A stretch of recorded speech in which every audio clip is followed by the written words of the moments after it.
নাশকতার সুনির্দিষ্ট তথ্য না থাকলেও সারা দেশে র্যাবের কমান্ডো বাহিনী প্রস্তুত আছে বলে জানিয়েছেন র্যাবের মহাপরিচালক মোহাম্মদ আহসান হাবিব পলাশ।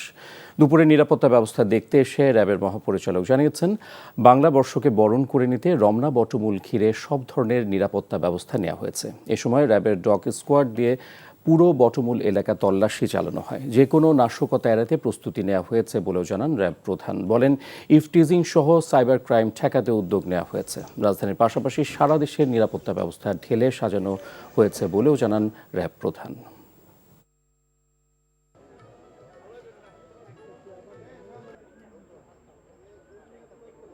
পেট্রোল টিম সহ সর্বমোট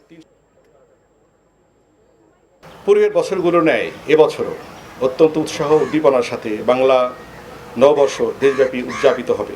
গোয়েন্দা তথ্য, সাইবার মনিটরিং সহ অন্যান্য তথ্য বিশ্লেষণপূর্বক বাংলা নববর্ষকে কেন্দ্র করে নাশকতার ব্যাপারে কোনো সুনির্দিষ্ট তথ্য এখন পর্যন্ত পাওয়া যায়নি। গোয়েন্দা নজরদারি এবং সাইবার মনিটরিংয়ের মাধ্যমে নাশকতাকারীদের যে কোনো নাশকতার পরিকল্পনা নস্যাৎ করে দিতে প্রস্তুত র্যাপিড অ্যাকশন ব্যাটালিয়ন।